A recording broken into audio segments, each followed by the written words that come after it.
Hello friends, मेरे स्पामिस्ट्री and astrology video channel पे आपका स्वागत है। तो आज हम एनालिसिस करेंगे सैंड का और चेक करेंगे इसमें क्या क्या नई चीज़ें हमें सीखने के लिए मिलती हैं। तो एज यूजुअल शुरू करूँगा फिंगर्स के एनालिसिस से, उसके बाद चेक करेंगे फिंगर्स की सेटिंग को एंड माउंट्स को, और सबसे लास्ट में हम चेक करेंगे लाइंस को। इस तरह से पूरे हैंड का जो एनालिसिस हम कंप्लीट करेंगे। तो चलिए मैं शुरू करने जा रहा हूं, साथ साथ ड्रॉ करता जाऊंगा आपके लिए ताकि आपको समझने में कोई दिक्कत ना हो। दोस्तों, वीडियो शुरू करने से पहले आपको बताना चाहूंगा, यह जो नंबर आपको आपकी स्क्रीन के ऊपर नजर आ रहा है, यह मेरा व्हाट्सएप नंबर है। अगर आप भी अपने हाथ की वीडियो बनवाना चाहते हैं या फोन कंसल्टेशन लेना चाहते हैं तो आप हमें व्हाट्सएप के जरिए, सिग्नल के जरिए या फिर टेलीग्राम के जरिए मैसेज सेंड कर सकते हैं। यहाँ पर आप देख सकते हैं इनकी जो हथेली है कुछ इस तरह से एक कंप्लीट स्क्वायरिश शेप में नजर आ रही है, जो इंडिकेट करती है एक हार्ड वर्किंग टाइप की नेचर को। और अगर इनकी फिंगर्स की बात की जाए तो आप यहाँ पर देख सकते हैं फिंगर्स काफ़ी थिक हैं, मीडियम लेंथ में नजर आ रही हैं। और फिंगर्स के ऊपर आपको कुछ बारीक सीधी खड़ी रेखाएं, कुछ इस तरह की रेखाएं भी नजर आएंगी। इस तरह की रेखाओं का होना नेटिव की मिलनसार पर्सनालिटी को इंडिकेट करता है। और फिंगर्स की थिकनेस आप यहां से देख सकते हैं, जो दर्शाती है काफ़ी अच्छी एनर्जी एंड स्टैमिना को। अगर हम लंबाई की बात करें तो आप यहां पर देख सकते हैं कि तर्जनी उंगली मीडियम लेंथ में है, बहुत ज़्यादा लंबाई में नज़र नहीं आ रही लेकिन काफ़ी थिक है, जो नेटिव को नॉलेजेबल पर्सनैलिटी का बनाती है। लेकिन साथ ही साथ इस फिंगर का शॉर्ट होना परिवार की तरफ से मिलने वाले सुखों को कम करता है। नेटिव के जीवन में काफ़ी घूमना फिरना रह सकता है और काफ़ी ट्रैवल के चांसेस बढ़ते हैं। अगर हम इनकी शनि की बात करें तो आप यहाँ पर देख पाएंगे शनि फिंगर बिल्कुल स्ट्रेट है, बहुत अच्छी लेंथ में है। इस तरह की शनि फिंगर का होना क्लियरली इंडिकेट करता है कि नेटिव काफ़ी मेहनती नेचर का होगा, एक डिसिप्लिन पर्सनालिटी, एक अनुशासन प्रिय और न्याय प्रिय टाइप की नेचर ऐसे व्यक्ति की रहती है। और अपनी इन्हीं खूबियों की वजह से जीवन में बहुत अच्छी तरक्की कर पाने में भी ऐसे व्यक्ति जरूर कामयाब रहते हैं। सूर्य फिंगर की बात की जाए तो आप यहां पर देख पाएंगे लंबाई में यह फिंगर आपको इनकी तर्जनी के मुकाबले अधिक नजर आएगी। अगर हम यहां पर एक लाइन ड्रॉ करते हैं तो आप यहां पर देख सकते हैं यह फिंगर इनकी इंडेक्स फिंगर से भी थोड़ी अधिक लंबाई में है, जिस वजह से नेटिव की क्रिएटिविटी का लेवल काफ़ी अच्छा रहता है। ऐसे व्यक्ति क्रिएटिव माइंडेड होते हैं, आर्टिस्टिक क्वालिटीज़ ऐसे व्यक्ति की काफ़ी अच्छी रहती हैं। लेकिन साथ ही साथ ऐसे नेटिव थोड़े रिस्क टेकर स्वभाव के देखे जा सकते हैं, जिनकी यह फिंगर ज़्यादा लंबाई में होती है। ऐसे व्यक्ति रिस्क लेने से नहीं घबराते और कई बार तो अपनी धन की इन्वेस्टमेंट्स के मामले में भी रिस्क लेने की रुचि इनके भीतर आपको मिलेगी।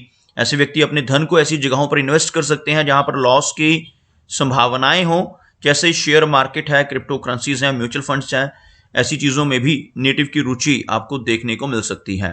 मरकरी फिंगर की बात की जाए तो बहुत ही अच्छी लंबाई में इनकी मरकरी फिंगर, सूर्य फिंगर का जो टॉप फैलेंज है इसको भी क्रॉस करती हुई नजर आ रही है। इस तरह की लंबी मरकरी फिंगर का होना इंडिकेट करता है कि नेटिव के कम्युनिकेशन स्किल्स काफ़ी स्ट्रांग रहेंगे। ऐसे व्यक्ति की कैलकुलेशंस करने की कैपेबिलिटी भी अच्छी होती है। इवन ऐसे नेटिव जिनकी मरकरी फिंगर लंबी हो, अपने स्ट्रांग कम्युनिकेशन स्किल्स की वजह से ही जीवन में प्रोग्रेस करते हैं।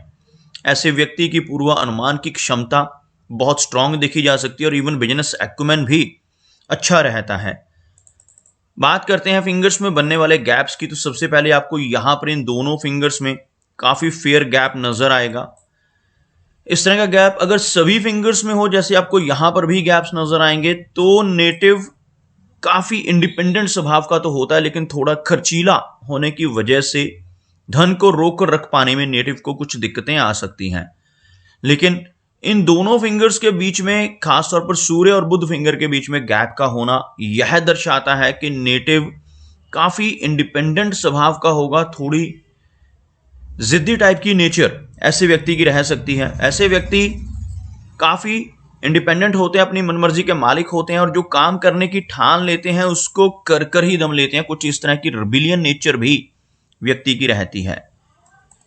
चलिए आगे बढ़ते हैं और देखते हैं इनके सभी माउंट्स को। उसके बाद हम चेक करेंगे इनकी सभी रेखाओं को भी। तो सबसे पहले अगर हम इनके फिंगर्स के बिल्कुल नीचे एक लाइन ड्रॉ करते हैं तो कुछ इस तरह की एक रेखा आपको बनती हुई नजर आएगी, जिसमें आप देख सकते हैं इनकी जो मरकरी फिंगर है, यह वाली फिंगर बाकी की उंगलियों के मुकाबले, जैसे यह इनकी सूर्य फिंगर है, यह शनि की फिंगर और यह बृहस्पति की, उनके मुकाबले थोड़ा नीचे से शुरू हो रही है, जिसे हम लो सेट मरकरी फिंगर कहते हैं। और इस फिंगर का लो सेट होना नेटिव को थोड़ा शाई नेचर का बनाता है। लेकिन इनकी जो मरकरी फिंगर है वो अच्छी लंबाई में है और मरकरी माउंट यहाँ पर उभरा हुआ भी नजर आ रहा है, जिस वजह से नेटिव के कम्युनिकेशन स्किल्स के ऊपर इस शाइनेस का कोई खास प्रभाव नहीं पड़ता। और यहाँ पर आपको कुछ रेखाएं भी नजर आएंगी ऊपर की तरफ बढ़ती हुई। यह रेखाएं मरकरी लाइंस कहलाती हैं। अगर ऐसी रेखाएं हाथ में हो तो ऐसे व्यक्ति मल्टीटास्किंग होते हैं, एक ही समय में एक से अधिक काम करने की क्षमता रहती है और इवन कई बार अपनी जॉब के साथ साथ कोई बिजनेस भी कर सकते हैं। कुछ इस तरह की संभावनाएं भी इस तरह की रेखाएं दर्शाती हैं। लेकिन यहाँ पर मरकरी रेखाओं का इस तरह से ब्रोकन फॉर्मेशन में होना, ओवरलैपिंग में होना इंडिकेट करता है कि नेटिव को कुछ डाइजेस्टिव सिस्टम से संबंधित दिक्कतों का सामना भी जीवन में करना पड़ सकता है। अगर हम इनके सूर्य पर्वत की बात करें तो सूर्य का जो माउंट है आपको यहाँ पर दबता हुआ नजर आएगा और सूर्य माउंट का दबना अच्छा संकेत नहीं होता। इस माउंट का दबना इंडिकेट करता है कि नेटिव को यश मिलने में कमी रहेगी। ऐसा व्यक्ति दूसरों के लिए कितना भी काम कर ले, दूसरों की कितनी भी हेल्प कर ले, बदले में कोई इनाम, कोई एप्रिसिएशन नहीं मिल पाता, जिससे हम यश की कमी कह सकते हैं। ओवरऑल ज्यादा अधिक लंबाई में हमें यहाँ पर सूर्य रेखा नजर नहीं आ रही। सूर्य रेखा हम कुछ इस तरह की रेखा को कहते हैं, जैसे यह रेखा शनि की तरफ बढ़ रही है। अगर ऐसी ही कोई रेखा यहाँ से सूर्य की तरफ बढ़े तो ऐसी रेखा का होना नेम एंड फेम को इंडिकेट करता है। लेकिन यहाँ पर आपको सूर्य रेखा बहुत ही बारीक फॉर्मेशन में नजर आएगी जो इनके सूर्य माउंट के ऊपर मौजूद है। इस तरह की सूर्य रेखा होने से लेटर एज में चलकर नेटिव को इसका लाभ मिलता है और ऐसे व्यक्ति ओल्ड एज में पहुंचकर बहुत अच्छी रेपुटेशन सोसाइटी में बना पाने में भी कामयाब रहते हैं। शनि पर्वत की बात की जाए तो आप यहां पर देख पाएंगे शनि पर्वत का जो एरिया है हल्का सा दबता हुआ नजर आ रहा है, जिसकी वजह से नेटिव के जीवन में मेहनत अधिक रहती है। ऐसे व्यक्ति को जीवन में काफी स्ट्रगल भी करना पड़ता है, घूमना फिरना अधिक रहता है। और अगर हाथ में एक लंबी शनि रेखा हो और वो भी बिना टूटे पहुंच रही हो तो बहुत अच्छे रिजल्ट मिल पाते हैं। जैसे यहां पर आप देख पाएंगे इनके हाथ में शनि रेखा मौजूद है, लेकिन बीच में आकर यह रेखा आपको कुछ इस तरह की ब्रोकन फॉर्मेशन में नजर आएगी, जो आपको यहां पर आकर लगभग इस फॉर्मेशन में आकर कुछ ओवरलैपिंग्स को दर्शाती हुई। लगभग 36 के बाद की एज से थोड़ी स्ट्रगल जीवन में बढ़ सकती है। ऐसा व्यक्ति एक ही समय पर एक से अधिक काम करने की कोशिश भी कर सकता है, जिसके हाथ में ऐसी दो रेखाएं हो एक साथ चलने वाली। लेकिन आगे चलकर फिर से यह रेखा सिंगल होती हुई जो थोड़े उतार चढ़ाव जीवन में दर्शा रही है, थोड़े अप्स एंड डाउन्स यहाँ पर लगभग 45 की एज तक जीवन में रह सकते हैं। उसके बाद की इनकी जो लाइफ है काफ़ी स्मूथ रहेगी, काफ़ी कंफर्टेबल रहेगी। लेकिन अभी का जो समय है यहाँ पर कुछ अप्स एंड डाउन्स को इंडिकेट करता हुआ नजर आ रहा है। अगर हम देखें इनके गुरु पर्वत को तो आप यहाँ पर देख पाएंगे गुरु पर्वत का जो एरिया है यह काफ़ी उभरा हुआ है और बृहस्पति माउंट पर आपको यहाँ पर इन रेखाओं से एक क्रॉस जैसा फॉर्मेशन बनता हुआ भी नजर आएगा। और क्रॉस का चिन्ह यहाँ पर बनना बहुत अच्छा माना जाता है। ऐसे व्यक्ति बहुत समझदार होते हैं, बहुत नॉलेजेबल होते हैं, आदर्शवादी टाइप की पर्सनैलिटी, दूसरों की मदद करने वाली ऐसे व्यक्ति की नेचर रहती है। और ऐसे व्यक्ति जिनके इस एरिया पर क्रॉस का चिन्ह हो काफ़ी लकी भी होते हैं। भले ही जीवन में कुछ अप्स एंड डाउन्स तो रहते हैं, लेकिन इन सब अप्स एंड डाउन्स के बावजूद भी समाज में अच्छी पहचान बना पाने में कामयाब रहते हैं। यहाँ पर आपको कुछ आड़ी रेखाएं नजर आ रही होंगी, ऐसी आड़ी रेखाएं जिसकी वजह से नेटिव का स्वभाव सिंपैथेटिक होता है और साथ ही साथ ऐसे व्यक्ति के एक से अधिक इनकम के सोर्स भी जीवन में जरूर बनते हैं। बात करते हैं इनकी लाइन ऑफ हार्ट की। आप देख सकते हैं इनकी जो हार्ट लाइन है कुछ इस तरह से आगे बढ़कर यहाँ पर एक ब्रांच बाहर की तरफ निकलती हुई एक विष्णु चिन्ह बनाती हुई नजर आ रही है। इस तरह का विष्णु सिंबल जिन लोगों की हथेली पर रहता है ऐसे व्यक्ति काफी लकी माने जाते हैं। ऐसा चिन्ह होना दर्शाता है कि नेटिव अगर अपने जीवन में ईमानदारी के रास्ते पर चलता रहे तो बहुत अच्छी तरक्की जरूर पा लेता है। लेकिन इस तरह का चिन्ह होने के बावजूद भी अगर ऐसा नेटिव गलत रास्ते पर चलकर बेईमानी से धन कमाने की कोशिश करने लगे तो जीवन में बड़ी दिक्कतें आ सकती हैं और तरक्की रुक सकती है। इसलिए जिनके हाथ पर भी इस तरह का चिन्ह बनता है ऐसे व्यक्ति को हमेशा मैं यही सजेस्ट करता हूं कि जीवन में ईमानदारी का रास्ता कभी ना छोड़ें, ताकि आपके जीवन में ज्यादा दिक्कतें आपको ना आए।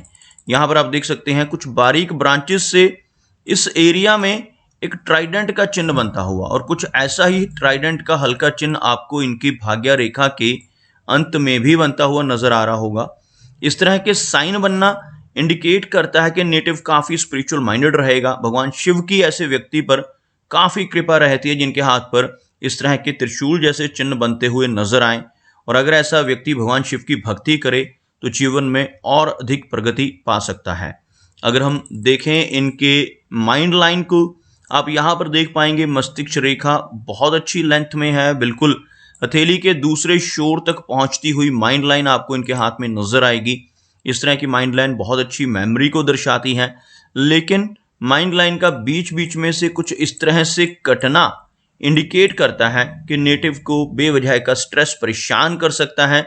भले ही जीवन में काफ़ी अच्छी प्रगति भी रहती है, लेकिन कई बार कुछ ना कुछ ओवर थिंकिंग्स की वजह से, कुछ ना कुछ पारिवारिक समस्याओं की वजह से नेटिव को स्ट्रेस का सामना भी करना पड़ सकता है जिनके हाथ में ऐसी स्ट्रेस लाइंस मौजूद हों। हाथ में मनी ट्रायंगल की फॉर्मेशन होती हुई आप देख पाएंगे। यह जो रेखा है इस रेखा को भाग्य रेखा कहते हैं। यह रेखा माइंड लाइन कहलाती है, और यह तीसरी जो रेखा आपको कंप्लीट नजर आएगी यह मर्करी लाइन है। तीनों रेखाएं मिलकर जो ट्रायंगल यहां पर फॉर्म कर रही हैं, इस तरह के ट्रायंगल को मनी ट्रायंगल का नाम दिया जाता है। और जिनके हाथ में ऐसा मनी ट्रायंगल होता है ऐसे व्यक्ति अपने जीवन में काफ़ी अच्छा धन कमा पाने में और संचय कर पाने में भी कामयाब रहते हैं। भले ही फिंगर्स में थोड़े गैप्स अधिक होने से इनके खर्चे भी काफ़ी अधिक रह सकते हैं। अगर हम इनकी जीवन रेखा की बात करें तो आप यहाँ पर देख पाएंगे इनकी जीवन रेखा काफ़ी अच्छी लंबाई में है, और जीवन रेखा का अच्छी लेंथ में होना इंडिकेट करता है कि नेटिव की एज काफ़ी रहेगी। आप यहाँ से देख सकते हैं यह रेखा लगभग इस एरिया तक पहुँचती हुई जो 75 से लेकर 80 के बीच की एज को दर्शाती है। और इस रेखा का अच्छी स्ट्रेंथ में होना और बिना किसी ब्रेक या बिना किसी आइलैंड के होना इंडिकेट करता है कि नेटिव एक अच्छी हेल्थ को एंजॉय करेगा। माइनर इश्यूज रह सकते हैं, यहाँ पर कोई मेजर प्रॉब्लम नजर नहीं आ रही। और जीवन रेखा के अंत में फिश जैसा साइन बनना, जैसे आप देख पाएंगे यह जो एक चिन्ह बन रहा है आपको बहुत ही बारीक रेखाओं से कुछ इस तरह का एक चिन्ह बनता हुआ नजर आएगा। यह चिन्ह बनना नेटिव को जीवन में कई बार धन का लाभ देता है। ऐसा चिन्ह होने से शेयर मार्केट से, लॉटरी से, इंश्योरेंस या इनहेरिटेंस से नेटिव को धन का लाभ होने की संभावनाएं भी अधिक रहती हैं। अगर हम इनके शुक्र पर्वत की बात करें तो यह जो एरिया है वीनस यानी शुक्र का एरिया है। इस तरह का उभरा हुआ माउंट होना जीवन में हर तरह की सुख सुविधाओं को दर्शाता है। काफ़ी अच्छी लग्जरीज नेटिव को अपने जीवन में मिल पाती हैं अगर यह माउंट उभरा हुआ हो। लेकिन अगर इस माउंट के ऊपर आपको ऐसी काफ़ी सारी बारीक रेखाएं नजर आएं तो इन रेखाओं का होना अच्छा संकेत नहीं होता। ऐसी रेखाएं होने से नेटिव को अपनी फैमिली लाइफ को लेकर, अपनी मैरिड लाइफ को लेकर समस्याओं का सामना करना पड़ सकता है। अगर हम देखें इनके चंद्र पर्वत को तो आप यहाँ पर देख पाएंगे चंद्र पर्वत के ऊपर भी काफ़ी रेखाएं, कुछ इस तरह की रेखाएं नजर आ रही हैं, जिस वजह से जीवन में काफ़ी ट्रैवल रहता है। घर से दूर रहने की भी संभावनाएं काफ़ी अधिक रहती हैं। जीवन में काफ़ी अपने घर से दूसरे सिटीज़ की तरफ अप्स एंड डाउन्स के ट्रैवल्स भी बने रहते हैं, और लंबी दूरी की यात्राएं करने के मौके भी नेटिव को जीवन में ज़रूर मिलते हैं। लेकिन बहुत सारी रेखाएं इस पर्वत के ऊपर होना भी बेचैनी को इंडिकेट करता है। ऐसे व्यक्ति को बेवजह की एंग्जाइटी का सामना भी जीवन में काफ़ी अधिक करना पड़ सकता है। तो दोस्तों ये कुछ एनालिसिस थे इनके हैंड के बारे में, और मेरी कोशिश यही रहती है कि सभी सवालों के जवाब एक ही वीडियो के थ्रू दे पाऊँ, लेकिन फिर भी कोई ना कोई चिन्ह या सवाल रह जाता है। तो इनसे रिक्वेस्ट है कि अगर इनका कोई क्वेश्चन पेंडिंग है तो मुझे व्हाट्सएप पर मैसेज करें। मेरा वीडियो वॉच करने के लिए आपका बहुत बहुत धन्यवाद।